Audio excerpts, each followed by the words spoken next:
Hello friends, आजच्या नवीन व्हिडिओमध्ये तुमचे मनापासून स्वागत करते.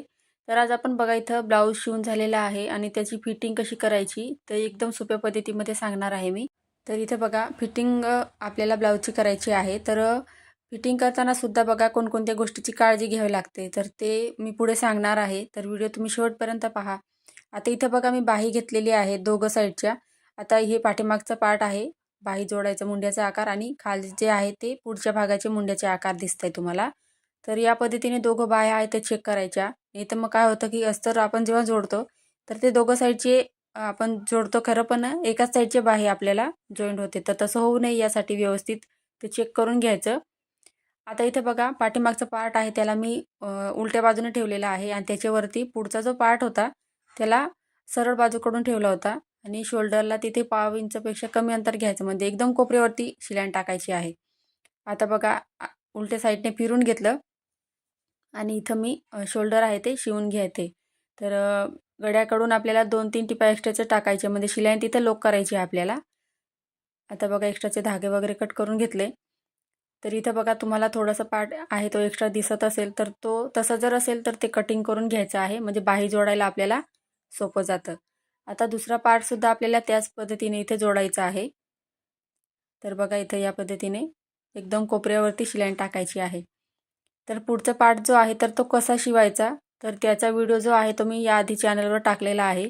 तर बघा बऱ्याचदा आपण ब्लाऊजचे पुढचं पार्ट जेव्हा जोडतो तर गळा मोठा झाला की पुढचा जो गळा आहे तो समोर असं खाली येतो, म्हणजे पुढचे शोल्डर आहे ते खाली उतरतात. तर तसं होऊ नये यासाठी त्या व्हिडिओमध्ये मी डिटेल अशी माहिती दिलेली आहे. तर तो व्हिडिओ तुम्ही नक्की पहा. आता इथं बघा दुसऱ्या साईडने सुद्धा आपण इथं या पद्धतीने 2-3 टिपा एक्स्ट्राचे टाकून घेतलेले आहे. आता इथे सुद्धा बघा व्यवस्थित चेक करून घ्यायचं. आपल्याला बाही जोडायची आहे त्या साईडला. आता इथे आपल्याला बाही जोडायची आहे. आता वरती बघा इथं पाठीमागचा पार्ट दिसतोय तुम्हाला. तर बाहीसुद्धा आपण या पद्धतीने चेक करायची आहे. आता इथे बघा बाहीची घडी घातली, त्याच्यानंतर सेंटर पॉइंट काढायचा आहे आपल्याला. आता शोल्डर जिथं जॉईंट केलं आहे तिथं आपल्याला तो सेंटर ठेवायचा आहे बघा, जे खडूने मार्किंग आपण केलेलं आहे ते. आणि व्यवस्थित असं बाही ओढायची नाही, जसं आहे तशी जिथं धरत आपल्याला अर्धा इंचावरती शिलाई टाकायची आहे. तर या पद्धतीने बघा तुम्ही मार्जिंगमध्ये जेवढं ॲड केलं असेल, म्हणजे मी इथं बाहीमध्ये अर्धा इंच 1 इंच ॲड करत असते शिलाई मार्जिंग. म्हणजे आपण जेव्हा बाही जोडतो शोल्डरसोबत तिथं अर्धा इंच जातं, आणि खाली जर आपण बाही अस्तरसोबत जोडतो तेव्हासुद्धा अर्धा इंच घेत असते. त्यासाठी मी इथं 1 इंच बाही लांबीमध्ये एक्स्ट्रा मार्जिन घेत असते. आता इथे बघा दोघं साईडहून बाही आपण जोडून झाल्यावर या टोकापासून दुसऱ्या टोकापर्यंत आपल्याला काय करायचं आहे, संपूर्ण अशी बाहीला शिलाई टाकायची असते, म्हणजे डबल टिप टाकायची असते आपल्याला. त्याच्यानंतर बघा इथं व्यवस्थित बाही चेक करायचं. आता इथे बघा आपल्याला सरळ बाजूकडून एक शिलाई टाकायची असते. तर इथं बघू शकता तुम्ही जी क्रॉसपट्टी आहे ती कमी पडली होती, तर त्यासाठी फिटिंग कशी करायची त्यासाठी बघा इथं अ, जेवढं आपल्याला कमी पडतंय कापड तेवढं खाली व्यवस्थित तसंच धरायचं आहे. आणि एक्स्ट्राचं इथं मार्जिन घेतलेली होती त्याच्यासाठी बघा मी जेवढं एक्स्ट्रा आहे तिथं तेवढं मी इथं शिलाई टाकून घेतलेली आहे. आता इथं कटिंग करून घ्यायचं, एक्स्ट्राचा कापड दिसतोय तो. आता दुसऱ्या साईडने आपण बाही जॉईंट करणार आहोत. तर बाही बघा इथं बाहीचं सेंटर काढायचं आहे, आणि जिथं आपण शोल्डर जॉईंट केलेलं आहे तर तिथं आपल्याला बाही ठेवायची, म्हणजे तिचं सेंटर ठेवायचं बाहीचं. त्याच्यानंतर आपल्याला या पद्धतीने जोडायचं आहे. तर पहा इथं मी या पद्धतीने व्यवस्थित जोडून घेते अर्धा इंचाची मार्जिन घेत. तर दुसऱ्या साईडने या पद्धतीने फिरवायचं, आणि तिथंसुद्धा आपल्याला इथं बाही शिवून घ्यायची आहे. तर तुम्हाला बाही लांबी जेवढी पाहिजे असेल तेवढं तुम्ही मार्किंग करून तिथं शिलाई मारू शकता. तुम्ही जर नवीन शिकत असाल तर सर्वात पहिले बघा अर्धा इंचावरती बाहीला तुम्ही खडूने मार्किंग करून घ्या. त्याच्यानंतर इथं ब्लाऊजला बाही जोडायची आहे, म्हणजे काय होईल तुमची बाही जी आहे तर ती एकसारखी जोडली जाईल, म्हणजे अर्धा इंचाची मार्जिन घेत, आणि व्यवस्थितसुद्धा बसेल ती. तर आता इथे बघा डबल टिप लगेच टाकून घेतली मी. आता बाहीसुद्धा व्यवस्थित इथं चेक करायचं, आणि सरळ बाजूकडून आपल्याला इथं शिलाई टाकायची आहे सर्वात पहिले. म्हणजे त्याचे धागे वगैरे जर ब्लाऊजचे निघत असतील तर ते आतल्या साईडला फिटिंगमध्ये जातं आपले, त्यासाठी. आता इथं एकदम कोपऱ्यावरती मी शिलाई टाकून घेते. तर बघा इथं या पद्धतीने एक्स्ट्राचं इथं कापड आहे ते कटिंग करून घ्यायचं आहे. आता ब्लाऊजला उलट्या साईडने फिरवायचं आहे आपल्याला, जेणेकरून फिटिंगची मापं टाकायला सोपं जाईल त्यासाठी.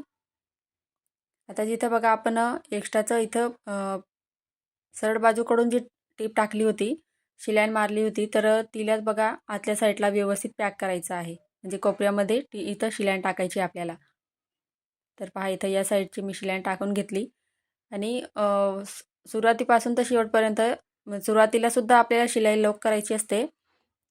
तर ही पहा या पद्धतीने आणि शेवटी म्हणजे जिथं आपली शिलाई संपते तिथं शिलाई लॉक करायची असते परत. म्हणजे ब्लाऊज घातल्यावरती ती शिलाई निघणार नाही यासाठी.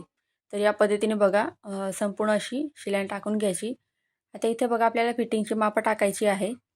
तर त्यासाठी बघा सर्वात पहिले दंडघेरचं माप टाकायचं आहे. आता मी ब्लाऊजवरनं माप घेतलं होतं दंडघेरचं, तर त्यांचं 6 इंच इथं दंड होतं. आता छातीचा चौथा भाग घ्यायचा आहे. तर लूपपट्टी एक्स्ट्राची होती ती सोडून आपल्याला छातीचा चौथा भाग घ्यायचा 8.5 इंच आणि खाली कमरेच्या इथं बघा मी 1 इंचावरती मार्किंग करते. म्हणजे 1.5 इंच मार्जिन घेतलं होतं मी ब्लाऊजमध्ये. तर ते आपण जी सरळ बाजूकडून शिलाई टाकली होती, तर त्याच्यामध्ये 1/2 इंच आपलं शिलाई मार्जिनमध्ये गेलं. तर त्यासाठी इथं मी 1.25 इंच खाली घेतलेलं आहे. तर तुम्ही इथं शिलाई आहे ती व्यवस्थित चेक करून सुद्धा नंतर ब्लाऊजवरनं माप घेऊन कमरेचं माप घ्यायचं आहे आणि चेक करायचं आहे. त्याच्यानंतर तुम्ही एक्स्ट्राच्या शिलाई इथं टाकायची आहे. आता दुसऱ्या साईडने सुद्धा बघा दंडघेरचं माप घेतलं. त्याच्यानंतर ब्लाऊज व्यवस्थित करायचा आणि 8.5 इंच जिथं येत असेल तो पॉईंट घ्यायचा आणि इथं मी या पद्धतीने मार्किंग करून घेतलं आहे. आता बघा फिटिंग करताना जेवढं आता छाती ही 34 साईजच छाती होती त्यांची, तर 4 इंच मायनस करायचं आहे आणि कमरेचं माप इथं टाकायचं आहे. आता इथं बघा या पद्धतीने आपण ब्लाऊजची फिटिंग केली. आता ब्लाऊज जो आहे तो सरळ बाजूने फिरून घेऊया, म्हणजे आपल्याला कळेल की इथं फिटिंग जी आहे ती आपली परफेक्ट आलेली आहे. तर खूप सुंदर असा ब्लाऊज आपला रेडी झालेला आहे बघा. फिटिंगसुद्धा व्यवस्थित केलेली आहे आणि कस्टमरला एकदम व्यवस्थित फिटिंगमध्ये बसलेला होता तो ब्लाऊज. तर या पद्धतीने बघा आता आपण इथं सिंपल अशी दोरी लावून देणार आहे मी. तर बघा इथं शोल्डरपासून खाली 2.5 इंचावरती मार्किंग करायचं आणि तिथं आपल्याला दोघं साईडच्या या पद्धतीने दोऱ्या ज्या आहेत त्या शिवून घ्यायच्या आहे. तर बघा इथं मी कापडाचं सिंपल असं लटकन छोटंसं बनवलेलं आहे. तर हे बघा या पद्धतीने इथं जोडून घेऊया आपण. तर तिथं बघा दोरी आपण शिवतोय तिथं शिलाई आहे ती व्यवस्थित लॉक करायची आहे. म्हणजे दोरी जेव्हा बांधणार तर ती निघणार नाही याची काळजी घ्यायची आणि या पद्धतीने आपल्याला दोरी शिवून घ्यायची आहे. तर बघा इथं खूप छान असं लुक आलेलं आहे. छोटंसं असं लटकन तयार केलेलं आहे. तर फ्रेंड्स तुम्हाला आजचा व्हिडिओ कसा वाटला कमेंटमध्ये मला नक्की सांगा. चॅनलवर नवीन असाल तर चॅनलला सबस्क्राईब करायला विसरू नका, जेणेकरून नवीन व्हिडिओ सर्वात पहिले तुमच्याजवळ पोहोचेल. पुढचा व्हिडिओ तुम्हाला कोणत्या टॉपिकवर पाहायचा आहे ते सुद्धा मला कमेंट करून नक्की सांगा. आजचा व्हिडिओ पूर्ण पाहिल्याबद्दल धन्यवाद.